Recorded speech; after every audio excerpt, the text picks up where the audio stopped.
everyone, Moshe the Electric Israeli is here, and thank you for joining. Don't forget to hit that subscribe button. Thank you to all my supporters. And I've been owning electric and plug-in hybrid cars since 2014, almost over 6 years now.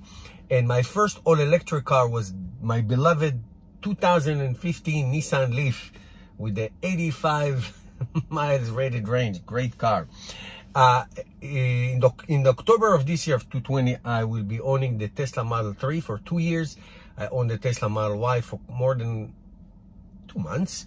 And owning electric cars and owning these two Teslas is just incredible. I just want to say that I still own one plug-in hybrid. It is the Chevy Volt behind me. My kids use it. They love it. It's a great car. So I want to do, now that I have a nice reference between the Model 3 and the Model Y, I want to talk a little bit about the similarities, differences, and give you a little perspective of what it is if you decide to buy a Tesla Model 3 or Tesla Model Y.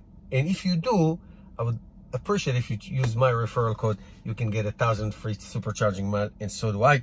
So first of all, right off the bat, it's no brainer. The size, the Model Y, it's a much bigger car. It's a small SUV with a huge trunk, 68 cubic feet versus the 15 cubic feet of the Model 3, which is a nice, beautiful sedan. So the size is bigger. So the trunk and the frunk on both cars is completely different. The Model Y is much bigger. It's a hatchback with an automatic lift gate. It's a fabulous family long trip. Put all your stuff that you need in the back. Great car. So that's amazing. Now my Model 3 is a 2018 rear wheel long range drive. They don't make those anymore. They make the rear wheel, but the 250 miles. This is like a 325 rated range mile, and it's really fantastic.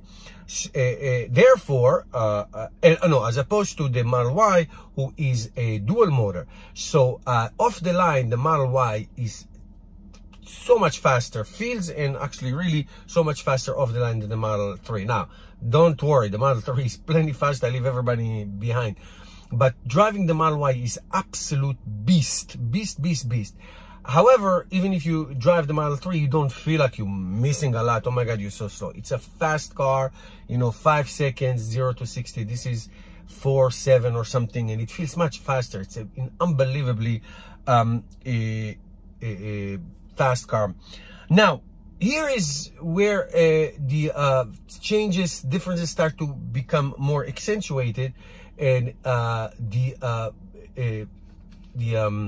charging of the Model 3 and the Model Y, when you go on the highway, when you charge and supercharging, they are very similar. However, I can tell you that from taking few trips on the Model Y and many trips on the Model 3, I can tell you that the true range of the Model Y is much more accurate than the Model 3 is, meaning you will get more real-world range driving the same way that you would drive the other car. You'll get more real-world range on the Model Y. Even though it's a bigger car, it's amazing. I mean, the aerodynamic, the motors, the battery, all the technology here gives you, and of course the heat pump, which is the biggest. It's the only Tesla in the whole Tesla lineup that has a heat pump.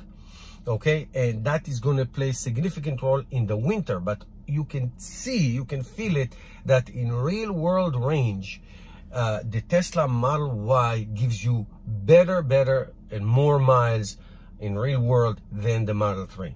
Okay, now again, because the Model 3 that I have is a big car, is a big battery, it does give you plenty of range. But definitely from now, my real world experience, and I only give real world experiences. I don't give any laboratory stuff.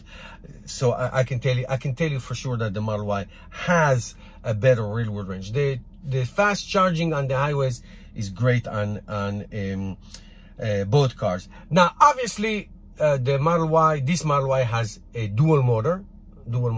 It would be great in the snow, even though I would tell you that the Model 3 rear wheel is also very good in the snow. There's no problem there. So but the dual motor just give you the sense of much more powerfulness. It's a powerful car. Now comfort, I will tell you, listen, depending on your age and depending what you like and how you like to sit, the Model Y is taller. It's actually significantly taller than the Model 3, more than 7 inches when you get into the car. So sitting in the Model Y, both in the front or in the rear, is extraordinarily comfortable. I mean, the glass roof, the seats, the distance between your head and the roof is significant. Now, again, the Model 3 is great too, but there is no question that the Model Y ride comfort and seating, getting in and out of the car, especially if you are older in the age and, you know, if you have back issues, whatever, much better the Model Y than the Model 3. So I would say it depends on your needs. You should decide which one is better for your need. I can only tell you that obviously the Model Y is significantly more expensive than the Model 3. $5,000 to $10,000 depending what trim are you buying, or even more, depend on the trim that you buy. But it is significantly more expensive, but it gives you a lot more flexibility and utility. That's it. It gives you a lot of flexibility and utility. All right, so I hope this was helpful. It's great owning these two cars. It's amazing. We love it. Thank you guys for watching. If you have any questions, put it down below, and I'll see you tomorrow.